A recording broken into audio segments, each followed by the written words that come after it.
Hello दोस्तों, खेसारी लाल यादव अपने परिवार को लेकर निकले बैंकॉक घूमने। जी हाँ, जैसे कि आप सभी जानते हैं कि दबंग सुपरस्टार खेसारी लाल यादव वैसे तो अपने गाने और फिल्मों को लेकर अपने चर्चा में बने रहते हैं, लेकिन इस समय खेसारी लाल यादव अपने पत्नी चंदा देवी को लेकर काफ़ी ज़्यादा चर्चा के विषय में बन चुके हैं, क्योंकि खेसारी लाल यादव अपने पत्नी को लेकर बैंकॉक घूमने जा रहे हैं। जी हाँ दोस्तों, आप सभी को बता दें, पहली बार खेसारी लाल यादव को जो कि अपने फैमिली के साथ ट्रैवल करते हुए नज़र आएंगे। फ़िलहाल उनकी एक तस्वीर हमने सोशल मीडिया पर देखने को मिल रही है, जो कि खेसारी लाल यादव अपने पत्नी के साथ एयरपोर्ट पर नज़र आए हैं।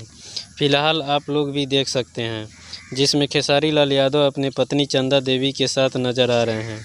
खेसारी लाल यादव भोजपुरी इंडस्ट्रीज़ के सबसे बड़े सुपरस्टार माने जाते हैं और इन दिनों वो अपने गानों को लेकर काफ़ी ज़्यादा सुर्खियों के विषय में बने हुए हैं। फ़िलहाल आप लोगों को खेसारी लाल यादव का ये बड़ा कदम कैसा लगा, हमें कमेंट सेक्शन में अपना राय ज़रूर दीजिएगा और हमारे चैनल को सब्सक्राइब कर लीजिएगा। धन्यवाद।